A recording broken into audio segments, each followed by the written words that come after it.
Hello, everyone. Welcome back to another edition of StarSound Speaks. This is episode 278, and I'm so glad because I have my star brother, S.J. Anderson, back here with us. Welcome back, S.J. Hey, extremely happy to be here and great to get to share space and time with you to talk about some, fun, interesting, important topics. And hello, everybody out there. Good to see you all.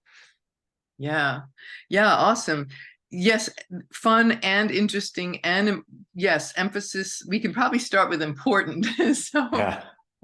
in this video, what SJ and I are going to talk to all of you guys about is it's something that's been on my mind, and it is about this. Obviously, the current situation in our world and where we are headed. We get a lot of questions about this as astrologers. And it's this year, we've just come out of eclipse season. We're looking ahead. If you don't know SJ, he's a phenomenal astrologer and scholar, and he did a video which really spoke to my heart, very much in line with what I have been feeling deeply in my meditations and prayers. And it's a great piece of scholarly research that he just released. It was on SkyScript, and he's released it on his channel. So I'll put the link to that below. It's a good video. It's over an hour, but it's very excellent. So if you love research and you really want to see the marriage of astrology with these intense planetary transits, as they occurred in history and as they are occurring now and as they will occur, I strongly recommend that you check that out. And if you are new to astrology and you might find a little bit forbidding, all these, a lot of technical terms, don't be put off by that. Just know that there's plenty of English there for it all to make sense. So, it is certainly a great educational tool. So we're really grateful for all the hard work that you put in, as behind the scenes. It's no small feat. Just want to acknowledge you, SJ, because Thank you. Appreciate it. Yeah, no, just say thanks a lot. I just want to quickly, this was the fun part when I said fun earlier. Part of it is that as astrologers, it's just trying to keep fun, joy, to include joy in our work and our practice. And for me, astrology is a great passion of mine, and I really have fun making astrology and engaging with astrology. So that's part of also why I, with these topics that are so heavy, trying to keep it fun, but I've been driven by my joy of it to kind of dive in deeply, and that's part of what I think you're alluding to with just some of the thoroughness, just to the extent it was thorough. It's driven by a passion and a joy for the work. So, right, yes, as it is for me. And yes, I just we live and breathe astrology, as all of our close friends will tell us, in case we've forgotten. No, but anyway, in this video, what we're going to talk about is, these some very important things. And a lot of this information, it may, I guess we should just say a little trigger warning. This can be very upsetting on one level. However, I feel like when I sat in meditation this morning, what I would speak to you about, or the context, what came to me, and then when I talked to SJ, what came to us was, it's about taking this information that he just released, about the world going forward 3 years, 4 years, and even further, but looking at it and in terms of a spiritual practice and spiritual knowledge, where it's not a bad news video. We are going to talk about some heavy subjects, but we both have very dedicated spiritual practices, and astrology is our spiritual practice. That's why we're such good friends. We agree on that it is the very bedrock and foundation of our practice, of our astrological practice. To us, astrology and spirituality, our practice and our practice, are one and the same. So with that, before we get into anything further, just to say that, we're going to talk about that, but we also there's a particular story that I felt to share, and it comes from the Bhagavad Gita, the great book of the Vedic tradition of India and Tibet. And I think it will shed light and hopefully give us a really powerful context. That's my desire on this day, to share with you about how to hold all of this information that we're about to share with you. So with that, let's dive in.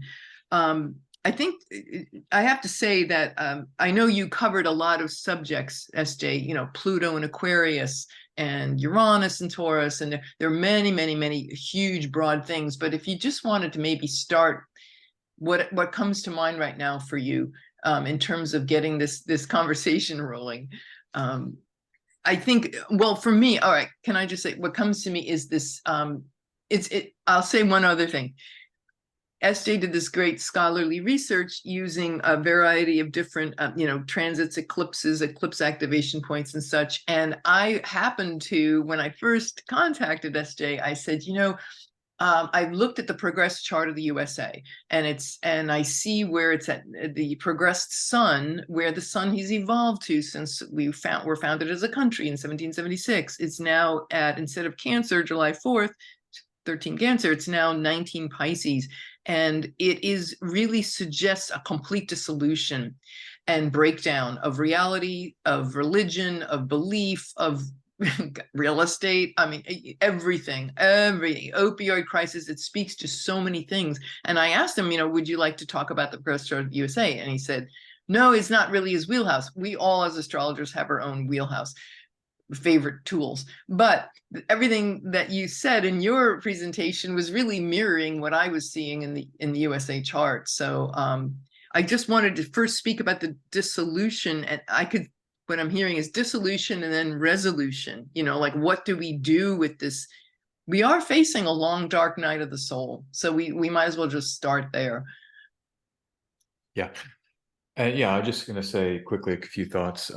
My theory of spirituality and astrology is that the astrology, at least in my story, comes later, actually. My spiritual search and journey and the development of various spiritual tools that are essential to my mental health and spiritual health and emotional health, those all came first for me. And then I was sort of led to my astrology work. And I tell folks a lot when I read for them, like, let's just throw the astrology out for a second and talk about what, spiritual technologies or tool sets we have to develop life, then layering back in the astrology to augment some of the more important things.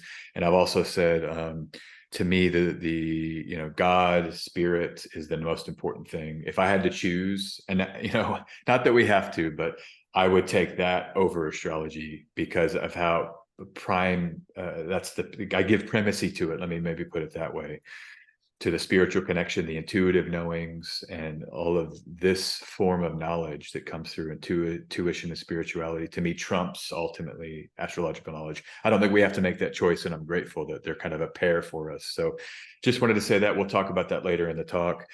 To come to this question, I mean, the short of it is simply this. I want to just lead with the Uranus and Gemini cycle. And yes, trigger warning, everybody. This is not easy stuff to palate. And I think you can probably skip to the second half when we talk about spirituality. You may be more interested in that if you don't want to hear some of this stuff. But, Uranus, the reason why this is such a big deal, and it's not just me, it's every astrologer is talking about this. We all have seen this. It's Uranus and Gemini. What has it meant for America? And we start with the Sibley chart. We have Uranus and Gemini in the Sibley chart, first of all, in the 7th house of the other. Did you want me to pull up the Sibley chart? I can pull it up too if you want. Sure. I've got it at the tip of my fingertips here. But the Sibley chart is, just give me a second. The core of this whole concern for the world, the core of the concern is that Uranus and Gemini has brought warfare to America each and every time since America was founded. And that's the simple thing. So it's the Revolutionary Wars, Uranus and Gemini. America's born out of warfare, Uranus and Gemini related warfare with Mars co-present, self-other. Civil War comes. Okay. And these dates are in that video. Just go to my channel at SJAnderson144. You'll see a big eagle with green outline. It's called The Rebirth of America. And I go into all the niceties, the details of the dates, but basically Civil Wars, Uranus and Gemini. That's a complete death and rebirth, a whole new post-Civil War, reconstructed, slavery's over.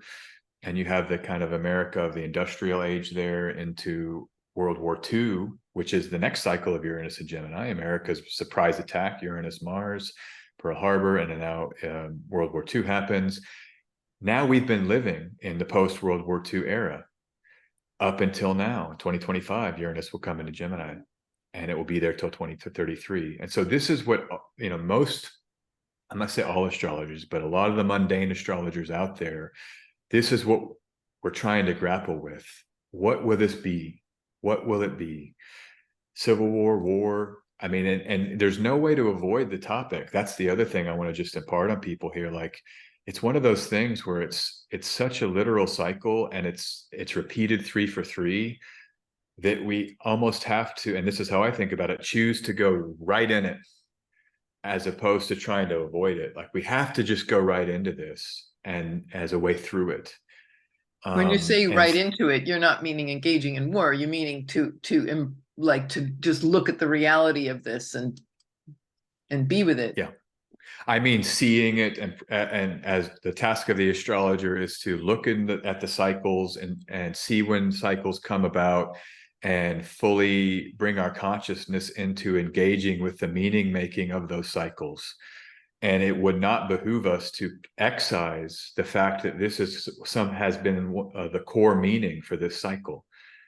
So that's what I mean. Like, we have to put that right on the center of the plate and say, here's a cycle that's been war, and we must now engage with it before it arrives, so that we can elegantly move through it. And maybe, just maybe, and I talk about this in the talk, maybe it doesn't have to be war this time. But I think the only way to even have a shot of avoiding an outcome, though these worst outcomes, is to engage with the meaning making of the cycle directly as we're on the cusp of this cycle arriving, such that it's this classic spiritual principle. If you make something known, you are able to integrate, or the word I use, transmute. If you ignore it, or if it's operative unconsciously, that can sometimes breed what we call reenactment, or traumatic or unconscious reenactment.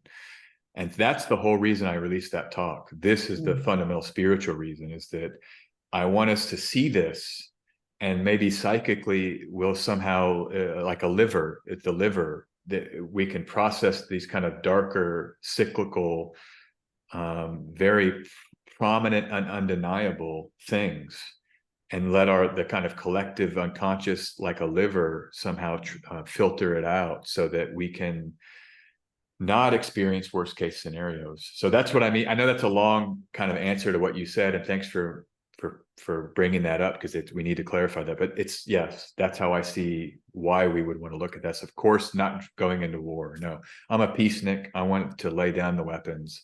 I want the world leaders tomorrow to say, we have a Department of Peace, and let's just build peace together collectively in terms of the global community and the global world order. So that's my personal hope. But well, as you're saying this, what flashed in my mind was, yes, there has been these wars that have occurred when the Uranus return in Gemini, but I can't speak for the Civil War, but I know that in the time of World War II, there were they were called Foo Fighters. These fighter pilots saw UFOs in the sky, and that was going back World War II, right? So it wasn't Roswell, which of course there were transits to the Uranus when the Roswell incident happened. But I'm just saying, going back to the wars, World War II, yes, there it was. So to me, that represents that there is this other reality that can be chosen. That maybe this other reality was trying to butt its head in to say, look, guys, you don't have to kill each other. Uranus can signify ETs, and Gemini in the air, right? ET intervention out of nowhere, odd, and it doesn't fit our world, it doesn't fit our reality paradigm, but it's like this part that's like really wanting to be birthed into our consciousness. So I just had to say that. Yeah, and I mean, this is the great crisis breeds growth. I mean, that's the other major theme I would throw here. Uranus and Gemini is followed by Uranus and Cancer, and the cycles that I break down in that video, there's a major rebuild phase with Uranus and Cancer every time, where you actually have new foundational structures that emerge that then set a course for the next 84-year cycle. So, if we come to our local space, whatever this is, the kind of crisis will breed in terms of accelerating changes of these Uranian changes. Whether it's ET or some new spiritual understanding, AI. I mean, I go through the list of what I think this could be about. We're now in an age of air with the Jupiter-Saturn conjunctions. I think the AI emergence is a major wild card. AI might just kind of show us the way here collectively, and we can move beyond, nation states. The worst parts of the national or the nation state structure of what the world community has been in, built upon for hundreds of years, and we can move into some kind of more collective, technologically oriented global community. When we already see that budding with things like Zoom, I'm way away from where you are in the world, and we have a real-time sharing of ideas. That's all going to continue, where we can have this kind of global creativity that emerges through technology that I think will help maybe shift this cycle. I say it in the talk, Uranus and Gemini, the difference between this one and the ones that have arrived prior are that those happened in an age of fire. So this is age of fire, just in terms of Jupiter-Saturn conjunctions. So they're happening in fire signs here. And then they shift in the early 19th century, Jupiter and Saturn conjunctions happening in earth signs. And so two of the Uranus and Gemini cycles were earth sign, Saturn, Jupiter, elemental age cycles. But we have a new elemental age that started from 1980 to 2020, that this is the first Uranus and Gemini in the elemental age of air, which means that technology could be some kind of saving grace, where this symbolism might express, rather than kinetic in the earth warfare, right? It's some kind of more ideas, the war of ideas, the war of information, and these would be better outcomes, I think, at some level, though I still think it could be psychically challenging. It doesn't have to be kind of, a billion people dead or something like this. So it doesn't have to be that like robot apocalypse either. It doesn't have to be that. It can be, there's a higher octave that is always available to us, that maybe this is the time, especially with the Jupiter-Saturn conjunctions being air, that it's lighter, and it's mind, and I could say, maybe coming from our future self, the integration of our future selves into and future mind into our thinking and our whole processing, and collectively, as we're talking about the United States here, collectively as a country. So anyway, I just wanted to say that, yes, to really impress upon people that it doesn't mean that we have to continue the past, especially with Uranus, this is our big chance. The past doesn't have trauma like that with warfare. It doesn't have to happen like that. There can be a new turning here. I feel it's being presented to us. So yes. That's hopeful. That's hopeful. But I will say, I will come in, but what if it does have a repeat? I mean, I think that this is kind of the purpose of the talk. Like, what if there is some kind of echo in terms of like warfare? Right. And this is when you turn on the news right now, in 2023. Yeah, and there's a choice we have to make. Like there is, it's going to be an echo. It's not like we can step over that, but it's like, okay, this is how it's happened, all these cycles, and here it is again. What are you going to choose? Or how are you going to prepare? I mean, that would be the other way. Like what if these are like faded cycles where we're just caught up in them, and how do you psychically prepare to go through something like World War II? That would be a relevant, at least another layer here that I think I would want to mention, just to be honest, basically. Like, obviously you don't want it. You want to transmute it and have a new version. Okay. That's layer one. Layer two is, well, what if there is an echo that is actually somewhat similar?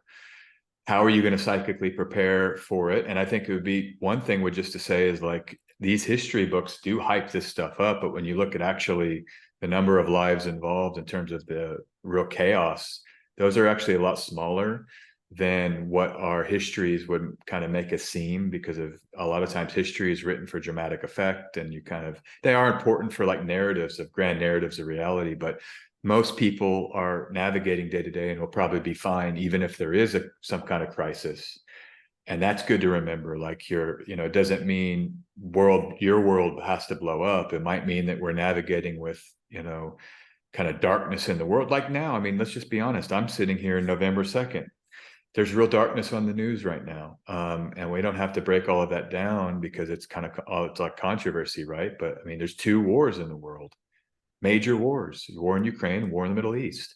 that's dark, and we're having to grapple with that real time now, and before this cycle even hits. And so it may just be more like that, where the news is crazy, but we have our interpersonal spheres that it will become more imperative to stabilize those spheres and to celebrate life and send love and create all the beauty that humans can create, even though the news is horrifying. So I just, it's let's avoid it, but it's also, I think, somewhat likely that we're going to have to do this other thing, which is living with it well, and living with it in a way that celebrates, the best of what humans can bring. So anyhow, go ahead, Erlen. I just want to, that distinction I think is important, because and I didn't mean that it was about avoiding it or okay. I think it definitely, that whole thing about it is coming up. And I didn't want you to think that I meant that it was ignoring this thing, but I'm just saying, okay, given that this echo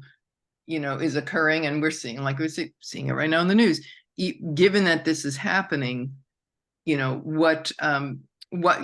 agree with you. What do we do to affect? We feel powerless about what's happening in the Middle East. I'm on the other side of the world, and it's like, what do we do? What do we do? Well, that's where our spiritual practices come in. That's where we really come into this.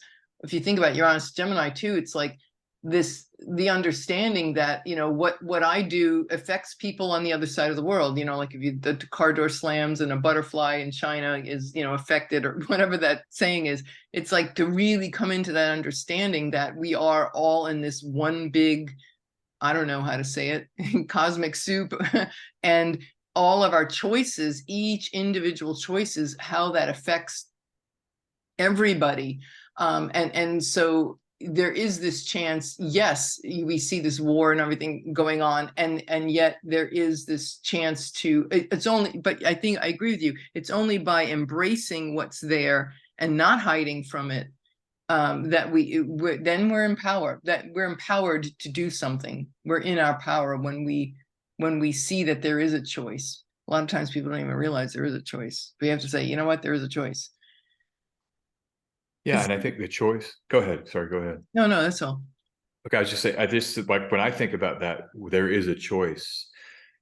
What specific choice, like day to day? And I know we were going to talk about we were thinking about talking about that in a second, but I think we should talk about that here, because it's highly relevant to what are the choices. And so for me, when I think about like just today, what choices do I have? Well, I could, I can do my prayer, work that I do. I mean, I have a set of spiritual practices that I've come to rely on to ground me, calm me, open my heart, and keep me, more on the side of like satisfied versus suffering in terms of in the Buddhist sense. And so for me, that's like the number one choice I'm confronted with every day, is my personal self-care and spiritual practice. Because no matter what these transits are going to bring collectively, without that, I'm not going to be able to have whether it's like the butterfly effect of kind of cosmic reverberation in some like new physics style. And I'm down with that completely. I've talked a lot about prayer studies, that prayer can actually change reality. So I'm down with that. So, but whether it's something that's a little bit more abstract or kind of less centered in our discourse, or whether it is just literally being able to stay grounded as I go out in my day to buy my groceries, and people are scared, or the clients I see are scared, or my family is scared, like I can be there for them in more tangible, direct ways if I'm choosing to tend to my soul and spirit and my mentality around this stuff as we enter into it. So that's when I think about choice. I think about those kind of practical things that allow me to thrive, might be a good term, or have a light of spirit, the spirit being lit, so that I can, add value to the either local stories or the kind of more cosmic. Be able to add that good energy. Yeah, we have agency in the light of this horrific, these wars that we're seeing on. Yeah. Is that what you think about with agency? Sorry, I just went like choice and agency. Is that where you go with it, or do you think about it in another way? I think that, yes, there's this war going on right now, wars. And And it's just a matter of, what do we do with this? And who do we be in the face of this situation? That's we have a choice. How do we want to hold this in our consciousness?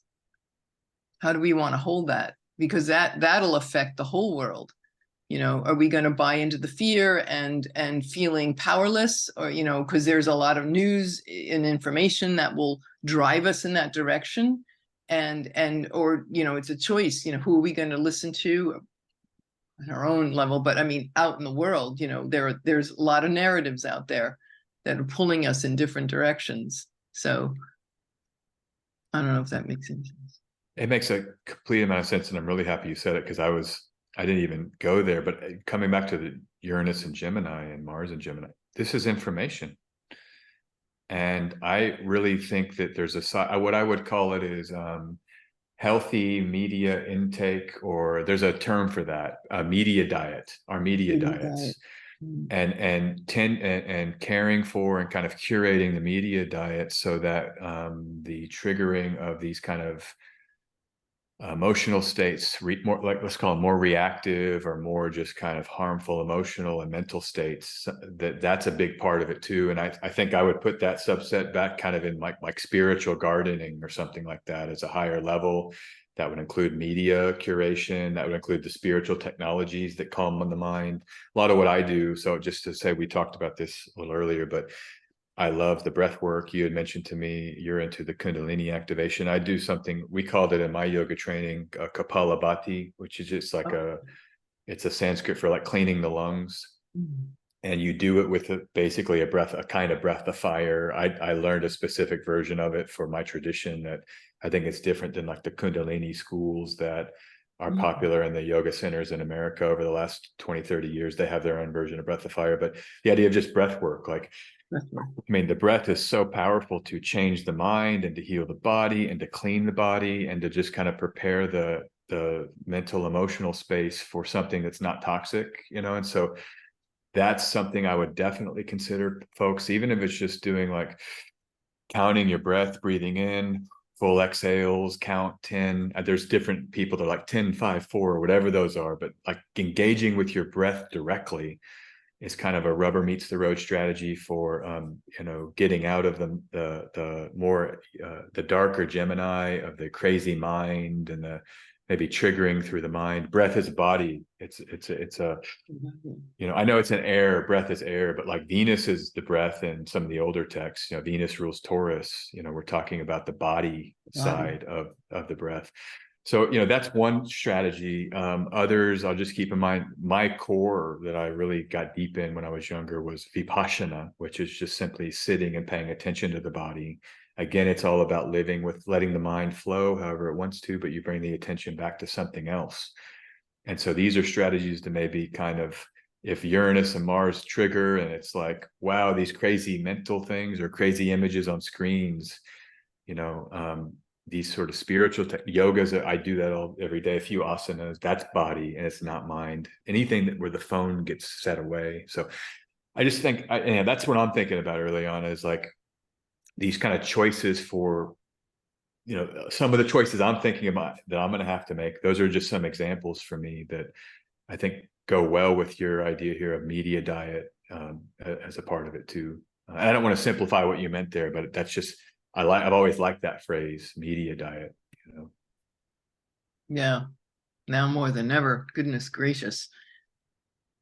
The plutocracy, the rule by the wealthy and how they control the media and the legacy media, as they now call it, mainstream media, legacy media, and that whole narrative, and it's like, yeah, we're at such a choice point here.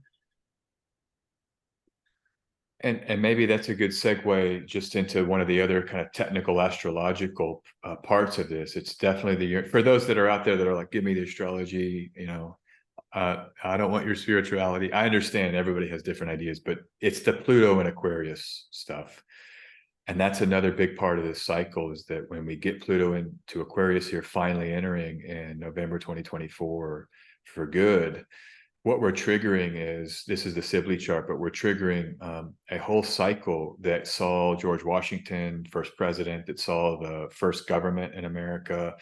These were kind of the revolutionary new institutions that came about, and Pluto's productive powers that made kind of new structures. And I think that's a big part of the story here, is that even if there's a more revolutionary component over the next year, 2, 3, 4, in terms of like a Uranus, like the phase of these cycles would be Uranus and Gemini is maybe more of the kind of kinetic phase, and then but Pluto and Aquarius is also a real productive for revolution as well, but simultaneously new institutions. And so when you have Uranus coming into Cancer, I believe in 2033, that part of the 2030s, you'll also have Pluto right in the middle of Aquarius, and that's the time where there's a real opportunity for like a new world that's being born. And you know, and I really do feel like we have like, even with our speech, you know, you're on YouTube, I'm on YouTube, we have outlets to talk like we're doing now. Like, what was the world you want? I think even trying to articulate that a little bit. You know, we know we want less plutocracy maybe, and more, you know, individualized, or more support for the underdog is how I would say it. You know, support for the dispossessed. That's the phrase I like. The dispossessed, yeah. The outsiders, the fringe. Yeah, so that's another part of this cycle that we're about to live through.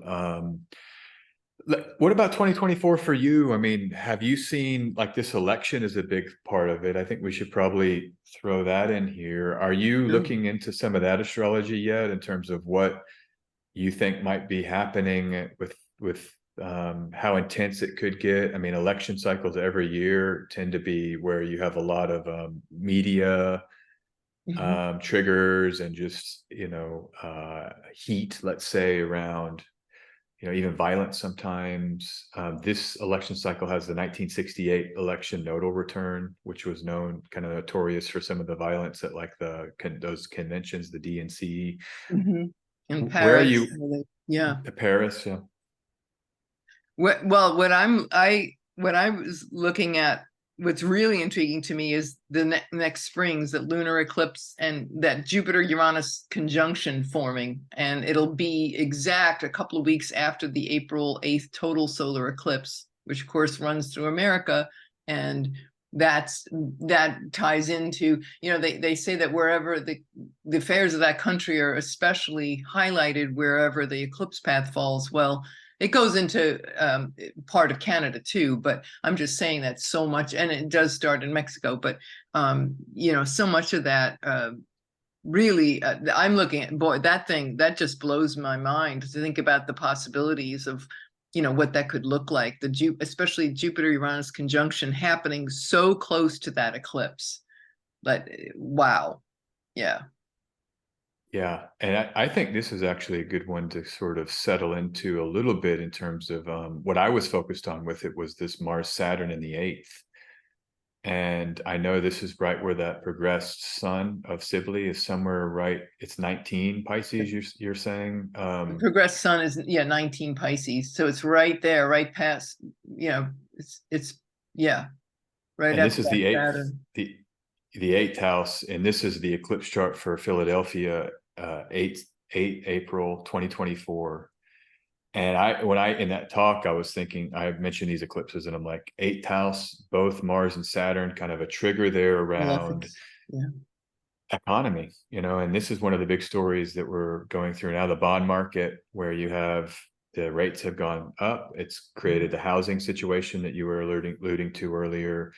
There may be some kind of big economic story that is often in election years too. You have these economic gyrations because people are trying to influence the perception of voters of, you know, I mean, there's theories about why, but you can pull up the charts. The election year stock market, there's often selling and just real big gyration. And I hadn't seen. Yeah, go ahead.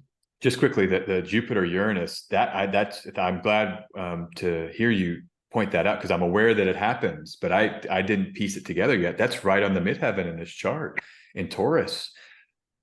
And so this is like the Taurian is the earth and the materiality with some kind of Uranian trigger. And then you have the 8th house, which is the midheaven. Like America will be known for some kind of Uranus and Taurus Uranian trigger at this time, but it's this whole 8th house thing, which is the global reserve currency holder, the petrodollar. Seeing this makes me very interested in the economic fates next year of how things might unfold. Like digital currency, to me, that speaks really loud. Like people talk about central bank digital currencies, the possibility of that or how that is lining up.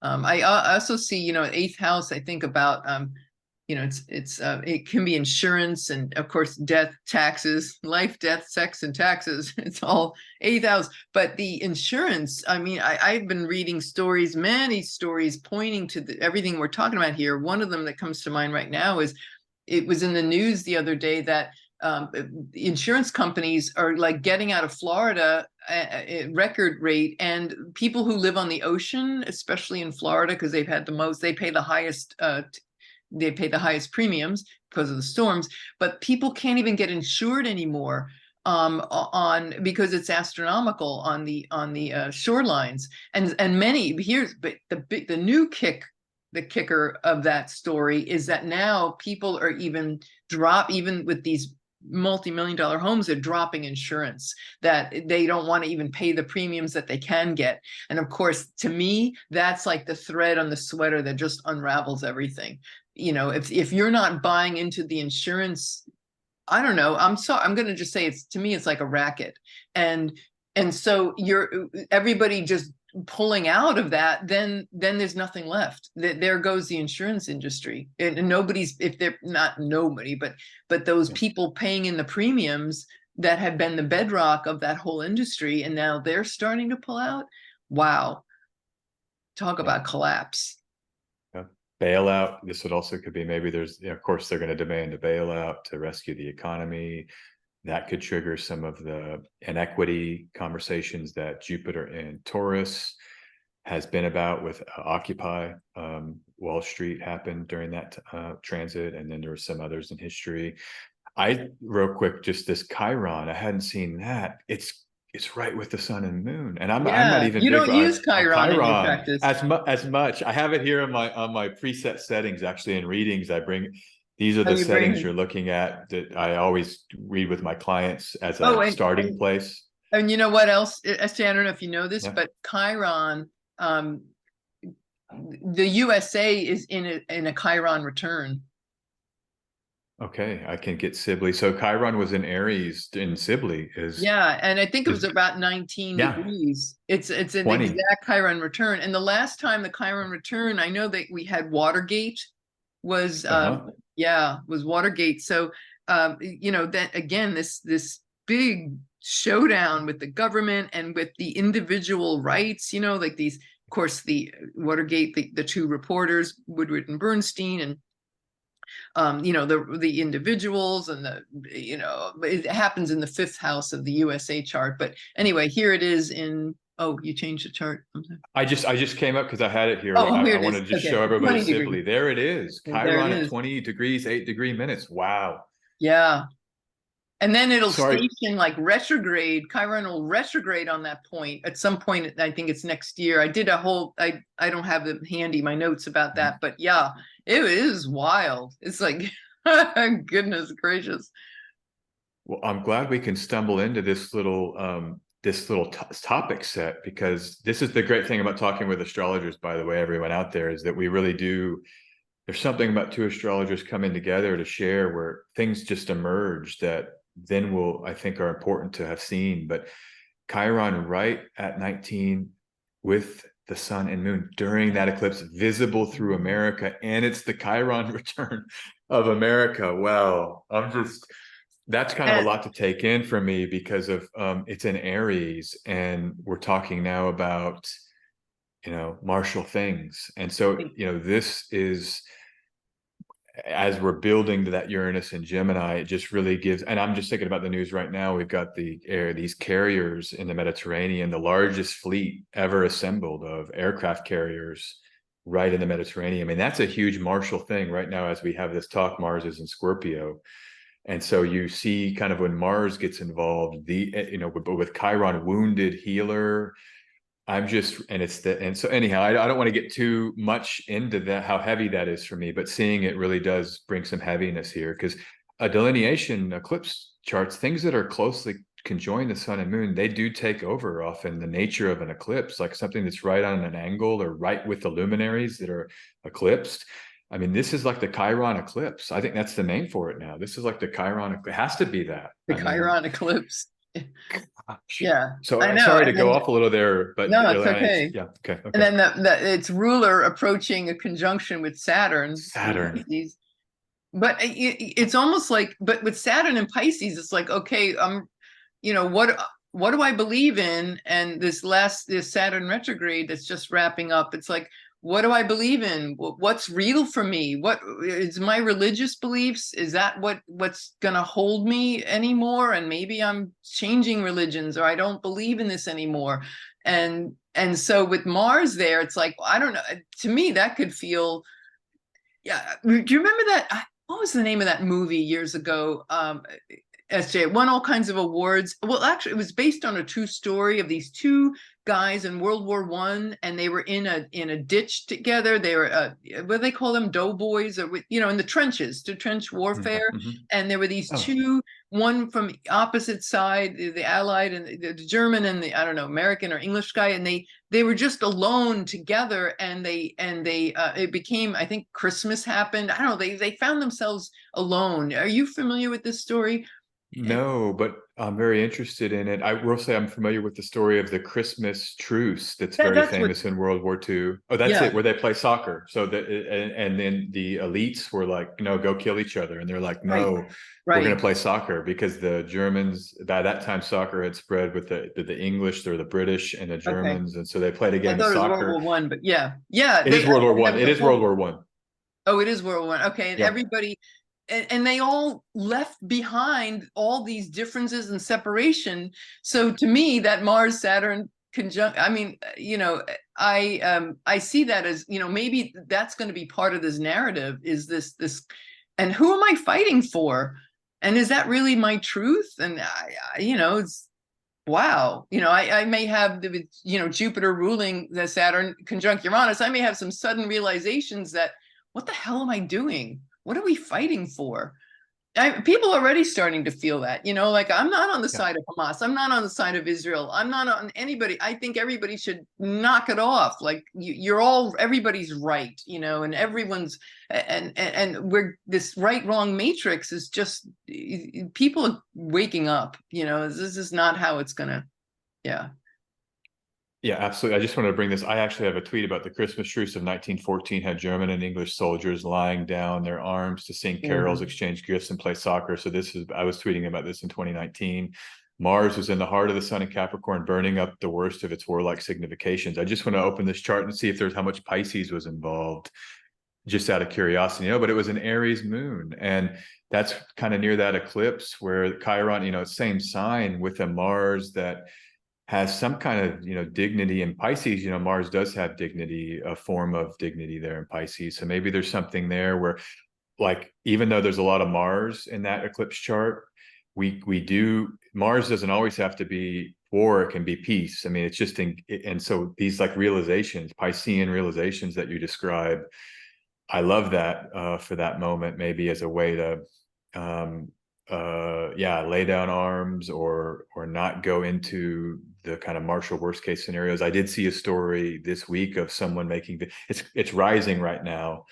These TikTokers are like, and even military guys are like, listen, I'm not going to go to war for this. Like, it just doesn't fit my values to go to war, to fight for something that doesn't really align with the value set. And that could be Pisces too, because Venus is an exaltation lord, and Venus is what we love. I think it's worth considering. I'm trying to get back to the and when Saturn was in Pisces in the late 60s, that's when you had the draft dodgers and people who said, I don't believe that I should be supporting this matrix. So there is that, or people who might have been in the military that abandoned and went AWOL, and like, they just, so there's all that. I think that could be a story here. But how do you think it's No, I think it's a major story. No, I think what you've just raised here to me is a major layer here that's extremely powerful and important, that deserves more attention. Now we're making a video on it, but these things need to be like published, Twitter, X, just this whole narrative about, what is the Piscean and how can the warfare, the Chiron is the healer, right? It's the wound, but it's the healing. And so it may be that we see, we don't want war. We know how horrible it is. And so we're going to kind of not do it. We're going to be brave and step out and not be, with that South Node in Libra. It's like, people might not like what we're going to do, but I'm, sorry, not sorry. And so, yeah. And I notice here, Eris, 24 Aries, isn't that Eris? Yeah, that's Eris right here. Eris 24 and Aries, Mercury. Yeah, exact partile conjunction. So speaking up and changing your mind and initiating a whole new mindset. So about battle and war and, I just, it's pretty fascinating. 1924. I mean, look at that. That's crazy. Yeah. 19 degrees, 24 minutes. I mean, Chiron, like, oh my God, if that is it's not crazy. It's crazy. Yeah. I think I may do, if I get your permission, or we could talk later, but we could make this little segment, and just kind of edit this, because I think it's too important to not, this was an important breakthrough, I feel like. And I'm glad we looked at this. Wow. I'm just kind of floored a little bit. And this is extremely potent and powerful. And let me ask you this, if this is okay. I think also in this chart with this building Saturn Neptune story, because that continues all throughout 2024. Saturn gets closer to Neptune, and then into 2025. That's a big story of 2025 too. Saturn gets darn close to Neptune, and then they conjoin in that first degree of Aries in February 2026. But if we go to a chart like 8 November 2025, you see they're coming together here, trining Jupiter in Cancer. And I wanted to ask you, because you mentioned about like letting go of an old belief and kind of coming into a new belief system that can sustain or bring one into more of a peaceful spiritual posture. You mentioned to me before the story of the Gita. Do you want to maybe bring that in here? Because I think that's, looking at that eclipse chart and seeing the Piscean Mars Saturn trigger, I do think we're now kind of here to this larger Piscean story. And it's this sea story that you had mentioned to me earlier. I just want to remind us, Saturn stationing direct right now. This is 2 November, and in 2 days we'll actually get the exact direct station of Saturn in Pisces. So that this has become part of what we're talking about. It does feel like it's important now for our local moment, but then for this kind of future moment of the peak of Saturn in Pisces, arguably, is here towards the end when it gets closer in 2025 to Neptune, and it's right here, something like this moment. So anyhow, is that appropriate, Ileana, to go there now? Okay. Yeah, especially with, with Saturn at 0 Pisces, and this, I think it's until the end of the month, it's going to be at 0. And so we're at a really powerful, like I always say that the 0 degree is like the acorn, the oak, the mighty oak, the acorn of the mighty oak. So it has the pure potential of what can happen encased in this little acorn. And so how do you want your reality to be? What is your ideal reality? What is the truths that are laying down that new foundation? We've had it since June. We've had several months to think about it and contemplate, but it's like, wow, we're at this intersection, and how do we want our future, our next generations to look like?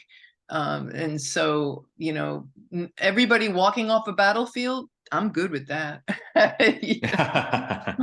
Let's all go make food and celebrate and dance. And I always used to say, if everybody could just put down their guns and everybody make a big street party, like a block party, and you make your shish kebab and I'm going to make my spaghetti, and I don't know, just everybody just start talking about food, like it kind of bonds people.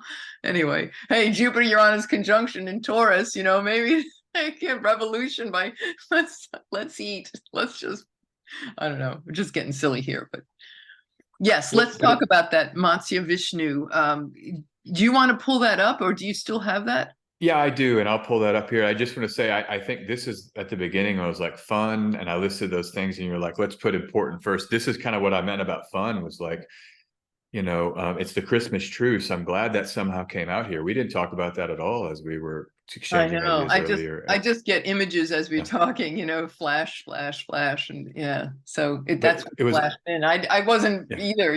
That's what's so exciting is we're in that. Sure, but I mean, it was fun. That was, you read that, like, and I researched it a little bit before, and I wrote that tweet, but they were like partying together, basically. It was just guys partying.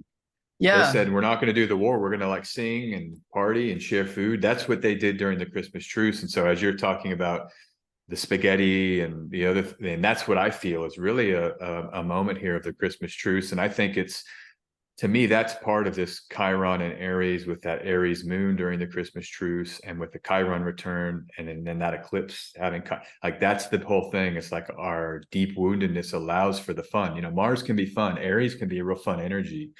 It's just like, let's get grooving. Let's just get into it and do it. And even Pisces with Mars and Pisces, that's a fun Mars. So I love that. Anyhow, I'm just glad we discovered this, quote unquote, discovered this through the course of our talk today. I mean, yeah, I'm really floored. I'm gonna be thinking about this.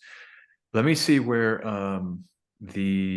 I saved that file, and let me just quickly do it. I'm going to stop share for a second and kind of get that file up so people can. So while I'm opening up my files here, maybe, is there anything on your mind, but like with the Gita, what is the Bhagavad Gita? Maybe people would want to know about that. Do you have any background on that? The Gita is it's one of the holy books and sacred to the Hindu tradition, and the Vedic tradition goes back. It predates Hinduism. It goes back, thousands of years. If you were Christian, you could say maybe that, or had a Christian background or upbringing, you could say that this is like the Hindu Gospels or the Vedic Gospels, and these are sacred scriptures that were written thousands of years ago, and I have a copy of it. It's beautiful book. You can read the Sanskrit and then the English translation underneath, and it talks about life, and it's actually a discourse between Arjuna and Krishna on the battlefield of life, and it's a metaphor for being on the earth plane and doing things that, you're on the plane and you have choices to make, and the things that you don't want to do and you don't want to fight, but sometimes you just gotta fight. And this is incredible discourse. But I'm not by any means am I an expert on the Gita at all, but that much I do know, and it is a very holy book. So I don't know if anything you want to add to that.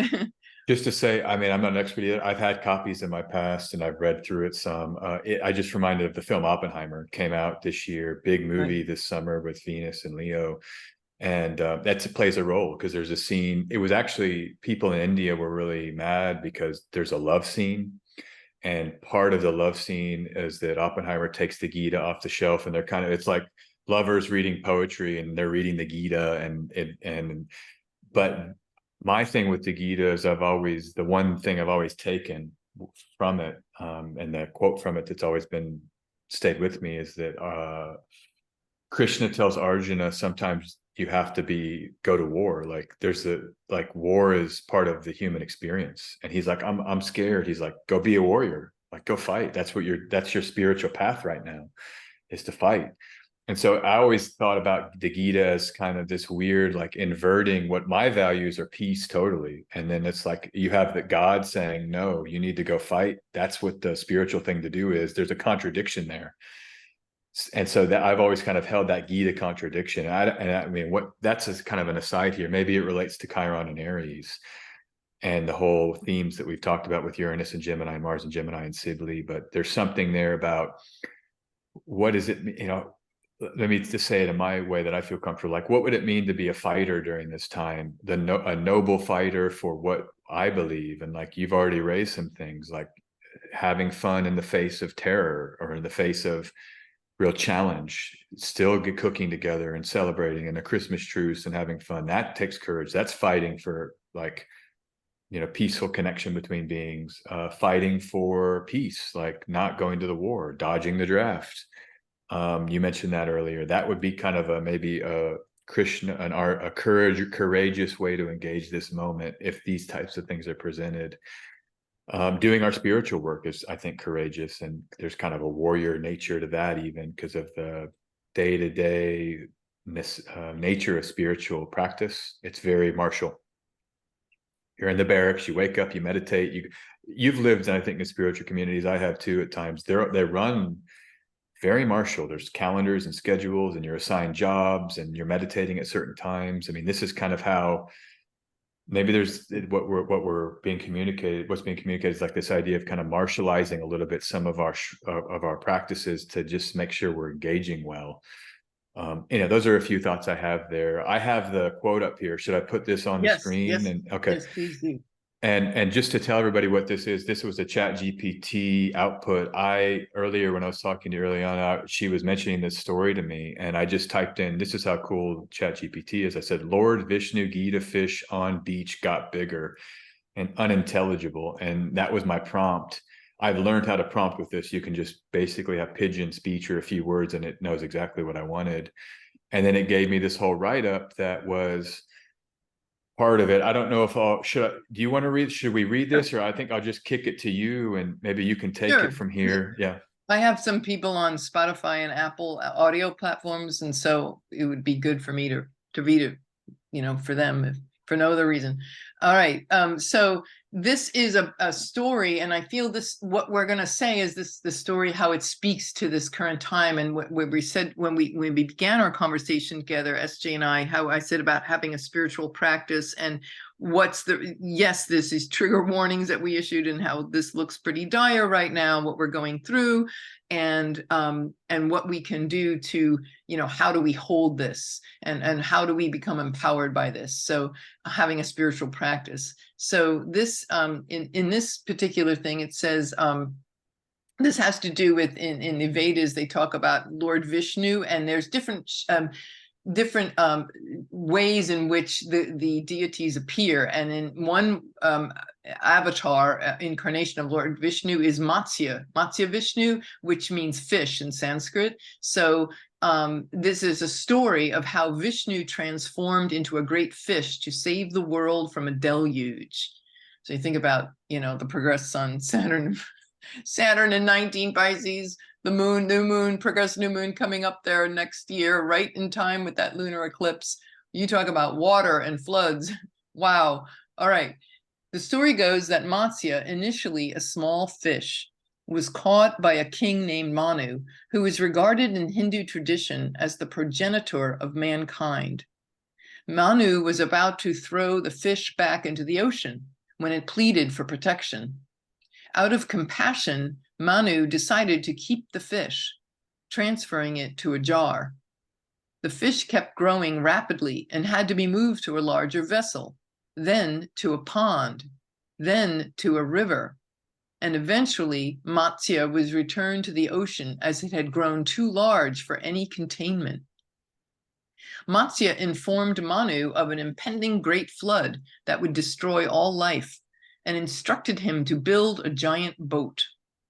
When the flood came, Manu used the boat to save himself, the sages, and samples of all species on Earth. Matsya is said to have guided Manu's boat through the flood, often depicted as a large fish towing the vessel through the waters with a horn. And then it says at the bottom, this myth is seen as an allegory for the preservation of the world, because Vishnu represents the aspect of God that is preservation. For the preservation of the world and the sustenance of life, with Vishnu in the form of Matsya being the protector of the universe during times of cosmic crisis. Wow. And just this is when we looked at this earlier, cosmic crisis, I think, is a key phrase that can describe the whole period that we're in now and that we'll be continuing to be in for the next few years.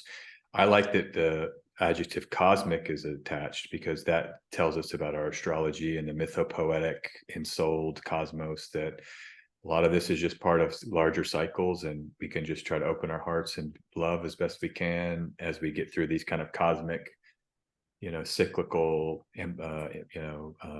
maneuvers here. And I think that just to come back to the transit, as soon as you told me that, and I thought about water, and it was, these are the transits. It's the Saturn in Pisces, Uranus, Neptune in Pisces, but it's that eclipse chart to come back to it's Mars and Saturn in Pisces in that eclipse chart. It's the new progressed moon, Sibley in Pisces.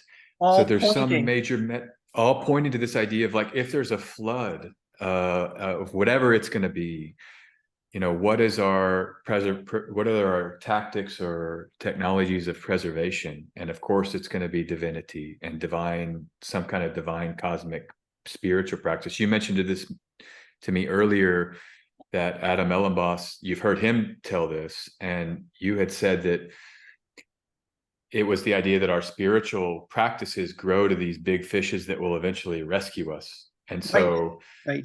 That's exactly. When we come back to the idea of what we're choosing, and earlier I was like, let's choose, this is what I'm choosing, my meditation, whatever it was, media diet.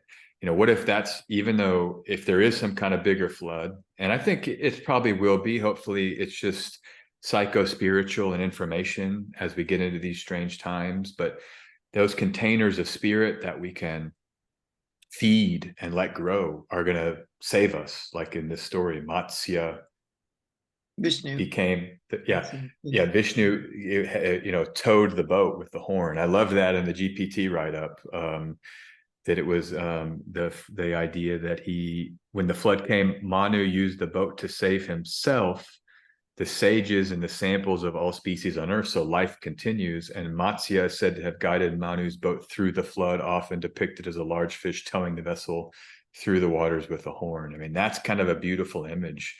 I wonder if there's any art that's depicted that. I bet there's some great art. Oh, yeah, there is. Yeah.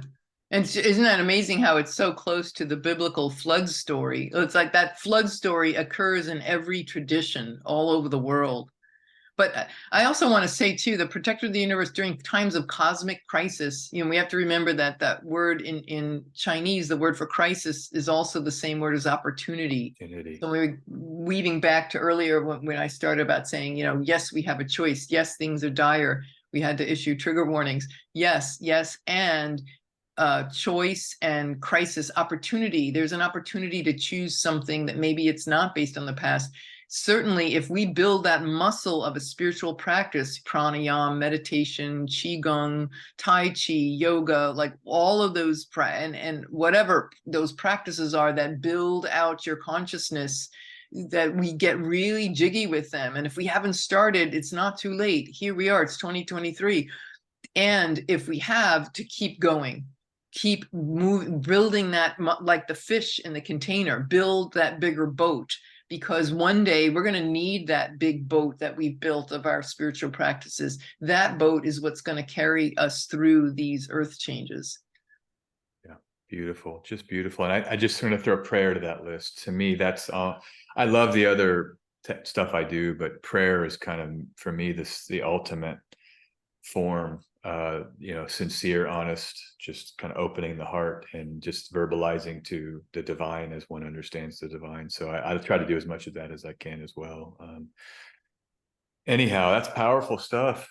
Just thank you for sharing this with me. It's beautiful to be exposed to this today. Wow, I'm gonna have a better day for having thought about this stuff. So between this and that Christmas truce, man, let's all just create Christmas truce. It was like this piece of consciousness bubbled up during the war, and there it goes back again to SJ, with the Uranus and Gemini. It's like, okay, this other higher consciousness bubbling up, and it's like it can take hold. I mean, for that magical few hours that those soldiers played on the field with each other and partied, and they even gave each other little Christmas presents. So it's like it just showed us. I mean, it was only for a little bit, but it's like, hey, it's already been done. Now all we got to do is grow it, just like the fish in the container. Take that and then just keep growing it and growing it. to me, that feels, that's the other side of this long dark night of the soul, is that this is what's available to us, you know, to move. It is gonna turn out. I mean, I say it is gonna turn out okay. And we do have to go. We can't deny that we're not going to go through a dark night, but there is this choice that we have. So 100%, absolutely. And I think this is why talks like this are needed. You know, we need people coming together to say, well, how are we psychically and spiritually processing the intensities? And that's why in the talk, I mean, people can see that video, but I have a whole section at the end it's like titled psycho-spiritual processing, because you can't, you know, without including that, you are very much you know, left maybe ill-equipped. And I had a little trigger warning introduction I recorded, and I'm like, go to that end, go see the psycho-spiritual processing. You have to do that in order to process this information. And that's some of the feedback I got. So this video feels like a nice companion, because we've had some really cool deep layers with symbolic layers that I think can help augment. So, you know, again, thank you. Just beautiful to have come into this with you. And it really does make me think about the Piscean moment we're in a whole new way with fish. I mean, that's the whole fish symbolism. And now you have that story. You've got the waters of a cosmic crisis through like a flood, and it's persevering through that. So I really do think it fits our astrology over the next 2 years very much. So this metaphor from the Gita, this allegory. So yeah, and that the boat is our spiritual practices, and astrology is kind of like a passenger on the boat that's helping guide and navigate. But honestly, you really, like you were saying earlier, if you had to choose, it's the boat. If you got nothing out of this conversation today, is like build that boat and keep building and expanding that boat.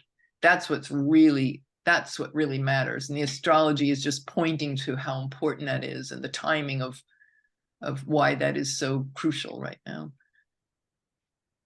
Saturn is seafaring in the ancient texts, so it actually is the sailors, and I would say it's the boats too. It's the container, the structure, the Piscean.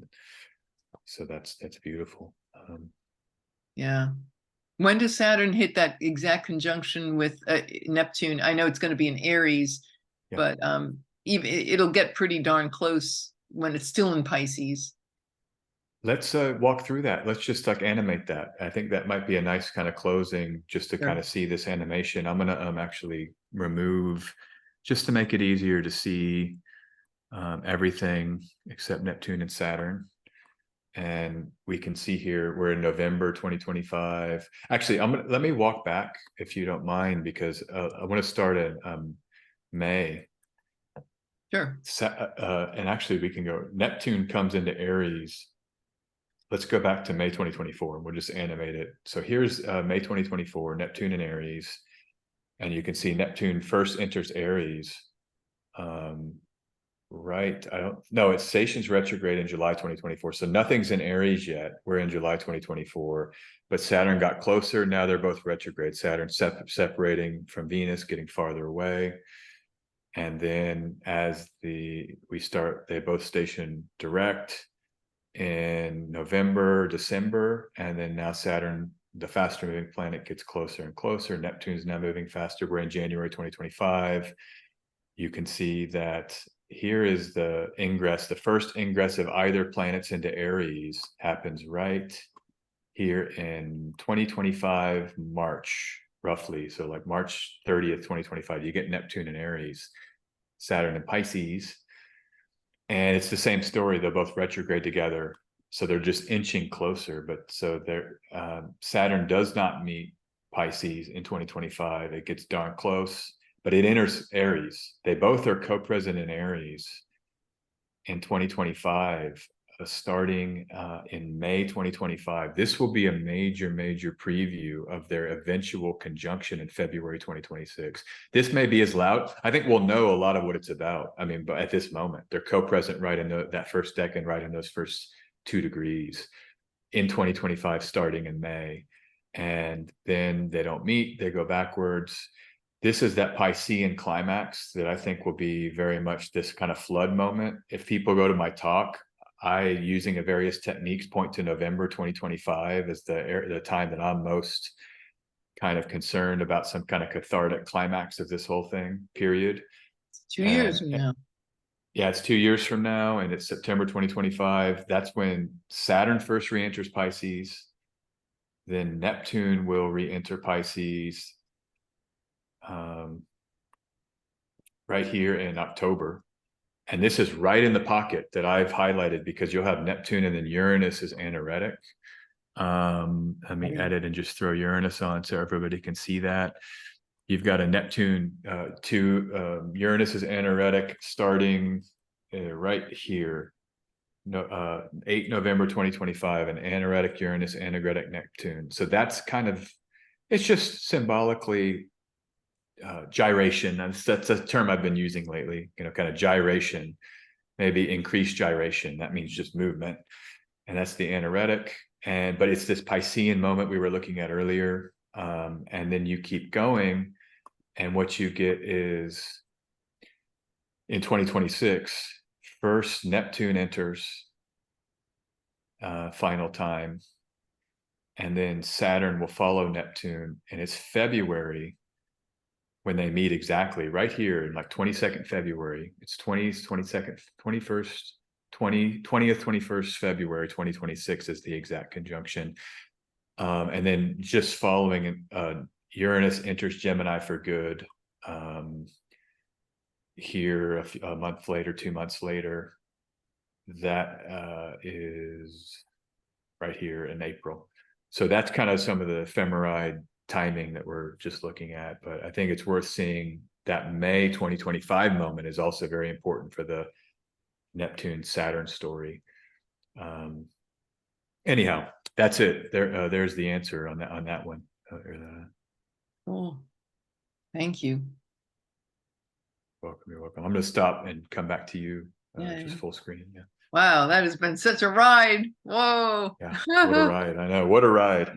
Wow. We were on Matsya's boat, or Manu's boat, and we went on such a ride. Yeah. I know. Really grateful for your time. Grateful to be with you, and thanks for your time. Yeah, thanks for sharing this. And just, yeah, I'm happy that we have this here. We've articulated some of these things. I think it'll be useful for people out there, and I'm grateful to be able to do it and be with you. So. All right, everybody. So at SJ Anderson 144 is SJ's YouTube channel, and to contact SJ, it's just sjanderson144.com. Is that right? There. Okay, good. That's it. Yeah, and I'll put the links below. Yes. Yeah. All right. And well, I wish you all have a great time off. I know it's well deserved, especially after today's talk. Definitely need a few days to process that one. All right, my dears. Well, all right. Much love to all of you. And please, if you found this information useful, please do share it with your friends. Like, share, subscribe. I hope we've given you enough hope about how to, navigate through this, and that, yeah, we know the tools for doing this in the highest way to make the most of this in terms of our evolution, individual and collective. All right, everyone, we'll have a great one, and we want much love to you all. We wish you the best, and we'll see you soon. This is Irliana Samsara and SJ Anderson, wishing you the very, very best. Namaste. Namaste. StarSound speaks, StarSoundastrology.com. Have a great one. Bye for now.